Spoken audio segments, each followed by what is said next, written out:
Sagittarius, monthly reading mo, September 2026. Ano ang nakikita ng cards sa'yo? Maraming salamat, Sagittarius, bago ka man dito or matagal ng taga-subaybay, abangers. Thank you kung isa ka doon sa mga nag-subscribe sa YouTube ko, nag-follow sa aking FB page. So, itong reading na to ay para kay Sagittarius, Sun, Moon, Rising, or Cross Watchers man. As long as nakaka-resonate po kayo. First card mo, you have 36, community. Number 3, marriage. Number 23, courthouse.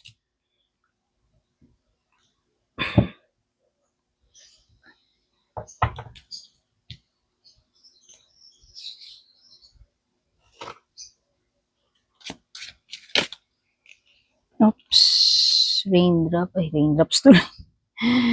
Correction, teardrops. Ba't ko ba sinabi raindrops? Ano ba yan? Ayoko na nga ng ulan eh. Dami nang baha. Funnel. Dog. Tarot cards.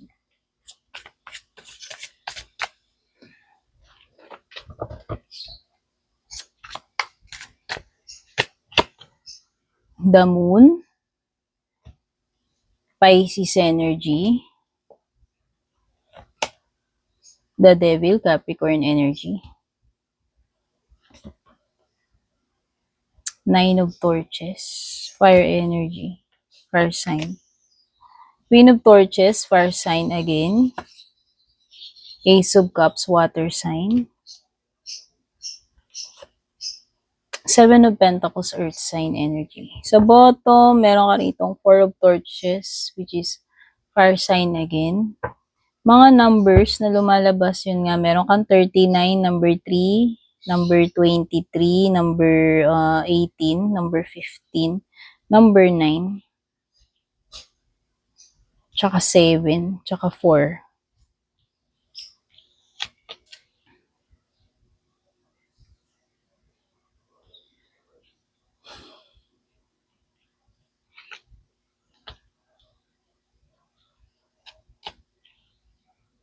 Merong community, pwedeng directly refers to sa neighborhood, community, pero pwede rin kasing workplace yan, organization, grupo na kinabibilangan mo. Ito yung mga tao sa paligid mo, for sure, kasi community yan. So yan, sabi ko nga pwedeng ano to, mga tao na nakakasama mo, nakakahalubilo mo, nakakatrabaho mo. Pwede rin kasi ito yung mga tao na sumusuporta sa'yo. Oo. Ano man itong community na kinabibilangan mo, you are well received, welcome. Pwede kayong may mga common goals, nagkakaintindihan kayo, sinusuportahan niyo yung isa't isa. Ito yung mga ano, basta ito yung mga tao na nakakahalubilo mo, na nasa paligid mo. Okay? Courthouse refers to yung mga government, government related na mga activities na gagawin mo or pupuntahan mo. Pwedeng literal na courthouse, city hall, pwedeng naglalakad ka ng mga yung may mga asikasuhin ka, kailangan mong pumunta sa city hall, for example. Basta sa mga government buildings or offices, no? Something na pwedeng proseso, yung mga documents nga na ifa-file mo, asikasuhin mo, o baka sa tax, etc., 'di ba? Sa sa ano ba tawag dito? Basta pwedeng may mga asikasuhin ka, ipa-file ka diyan na kailangan mong pumunta sa city hall or any government na office building.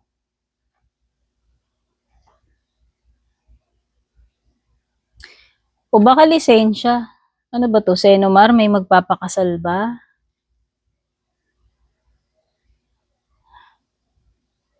Ano, lisensya, marriage contract, Senomar, pagpo-file ng mga documents para sa marriage, or something related sa conjugal property. Ano ba yun? Ano na yun? Yung pagka may agreement kayo, prenup agreement, mga ganyan. Pero something na related sa kasal or conjugal property. Titulo, yan. Mga wills, contracts, titulo man ng lupa yan o ano man. May energy ng dog which is friend, loyalty ang dog or friendship. Sabi dito, this is protection from a powerful friend. Someone na ipagtatanggol ka niya, no? Tong friend mo na to. Ayan, nakatalikod ka, maaasahan mo, mapagkakatiwalaan mo yan.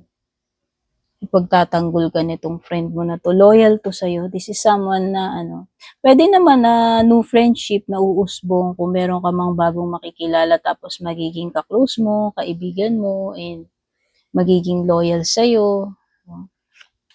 Or pwedeng something related sa dog, pet. Baka mag-a-adapt ka or bibili ka ng bagong pet, particular dog.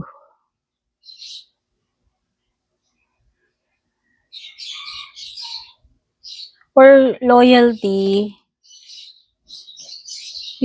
pwedeng this is you, show mo yung loyalty mo sa isang, parang parang loyalty sa isang community, organization. Parang dito sa particular na grupo ng tao na to, no? Funnel, ito yung parang dumadaan ka nga sa imbudo, ibig sabihin, frustrating, challenging, pwedeng maipit ka rito, or ma-stuck ka rito, or pwedeng ikaw yung, alam mo yung mahirapan ka dito sa na to. Pwedeng may mga pagkakamali, may mga lessons, yung mga nakakainis, nakaka-frustrate na situation, malagay ka sa alanganin, or ikaw yung maidiin, maipit, no? Pwedeng mga ganun. So, may mga nakaka-disappoint, nakakalungkot talaga, tearjerker, this September for you, ano man itong mga maaaring magdulot ng tears, sadness, sorrow, kalungkutan, di ba? By the way, kung bago kayo, please don't forget to subscribe sa aking YouTube channel and pa-like, follow na rin po yung aking FB page, TikTok, Instagram. Kung gusto niyo ng private reading sa akin, nag-iisa lang yung official FB page ko, nag-iisa lang yung Purple Tea na legit, Purple Tea na may check sa dulo, Meta verified. Kayo yung mag-PM sa akin, tandaan nyo, hindi ako mauunang mag-reach out sa inyo, hindi ko kayo i-add friend, i-chat para mag-offer, manghingi ng kahit ano sa kahit saang social media platform. Okay? And yun, hanapin nyo na lang yung mga button dyan, link dyan kung gusto nyong pumasok sa subscription or sa membership sa YT ko or sa FB page ko.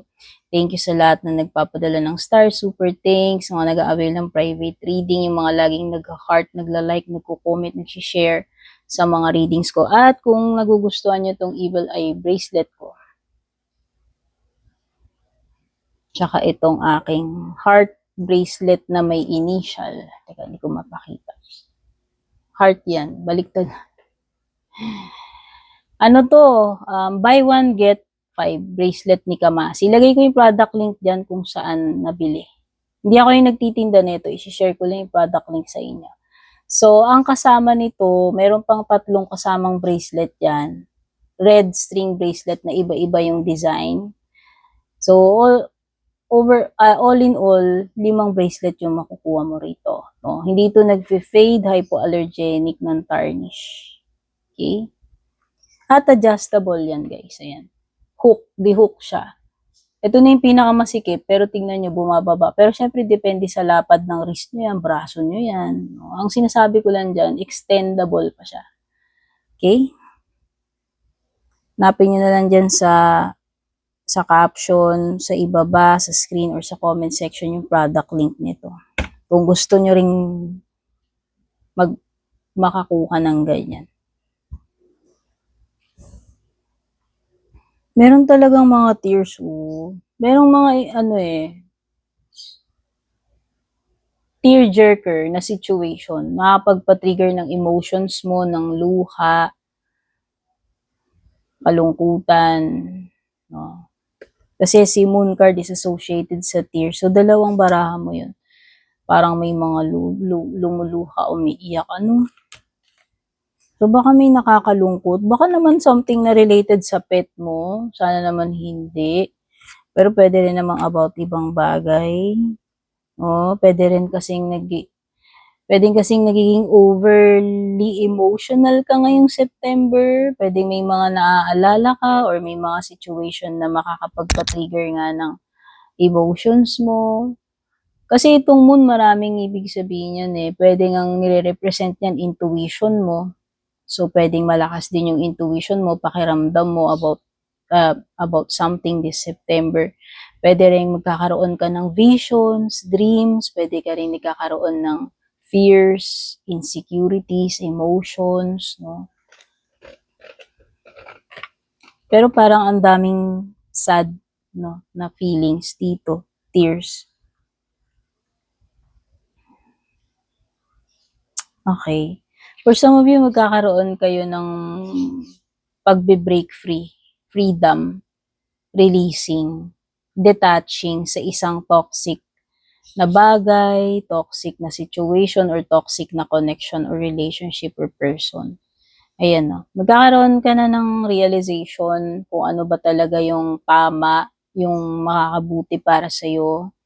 Unti-unti ka nang kakalas dito sa isang attachment, addiction, obsession, unhealthy situation or habit or connection. Ayan. Unti-unti mo nang mareregain yung awareness mo, what's right between wrong, marirealize mo yan, yung control mo sa buhay mo, sa sarili mo. Kung nawalan ka man ng control dahil dito sa matinding attachment or obsession dito or pagkahibang dito sa bagay na to, situation or tao. So this means choosing what is right, choosing what is better, and releasing what is toxic or wrong or bad para sa'yo. Finally, makakalaya ka na rito or palalayain mo na yung sarili mo kasi ito ay free will.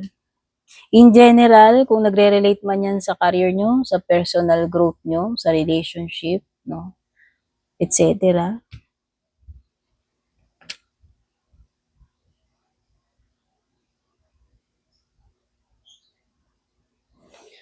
Nine of ito na yun parang unti-unti ka nang nahihimasmasan, nare-realize mo na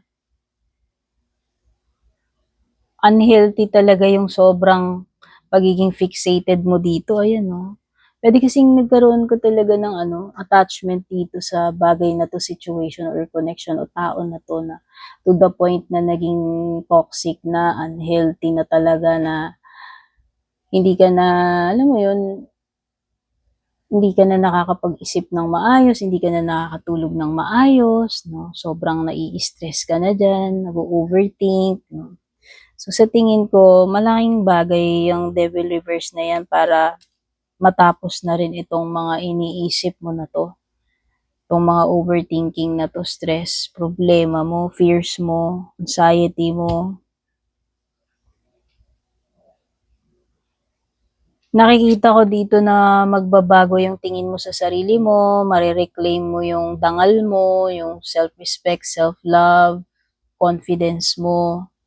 the moment na magkaroon ka ng awakening and i-release mo to. So, ito definitely makakabuti para sa'yo. So, nakakita ko rin na you will be very attractive ngayong September. So, ibig sabihin, no, pwedeng, alam mo yon, physically attractive, no, or pwedeng makaka-attract ka ng mga admirers, love. Hindi lang about love, hindi lang physically. Alam mo yun, kasi very confident energy to si Queen of Torches, no? Kung paano mo dalhin yung sarili mo, yung paano ka nila nakikita, no? Ibig sabihin, um, magi-stand out ka, yung pansinin ka ba, no? Makaka-attract ka nga, di ba? Sabi ko sa'yo. Attractive yung energy mo this September.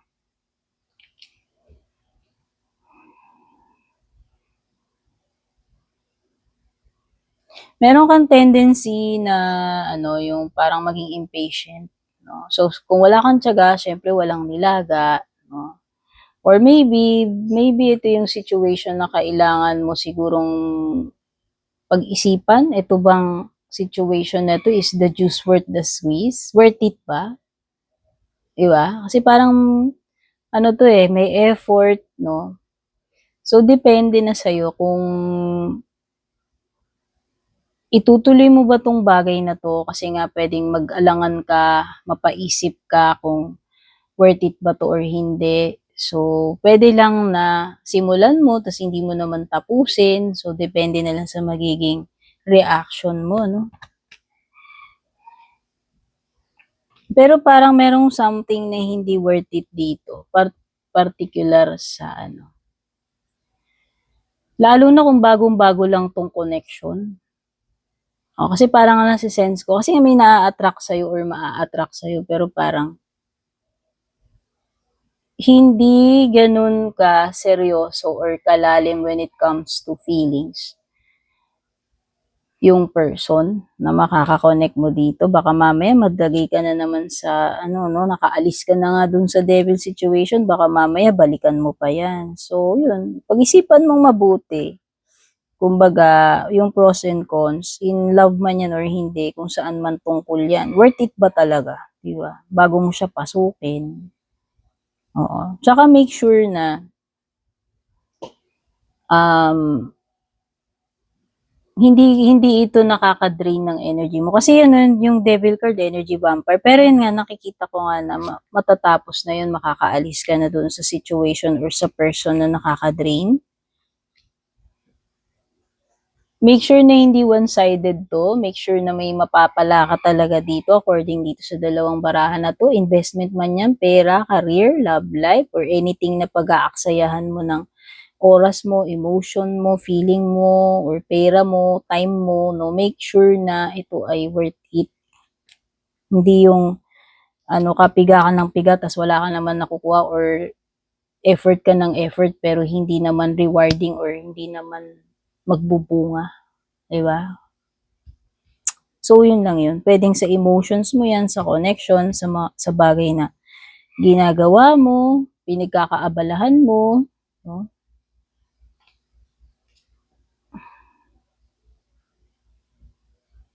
Four of Torches. Oh, may mga delay. Ano ba to? Mga reunion, gathering, celebration. Meron bang aalis? Meron bang homecoming? Kasi parang may celebration pero parang baka ma-reschedule, ma-delay. May postponement Parang may some kind of hassle pagdating doon sa paparating na event na yan. Kasi na-associate nila ito sa marriage or celebration. So, yan, baka something na related sa kasal, baka iurong muna yung kasal, ganyan-ganyan. Or reunion, or pag-alis, pag-despedida, or homecoming, no?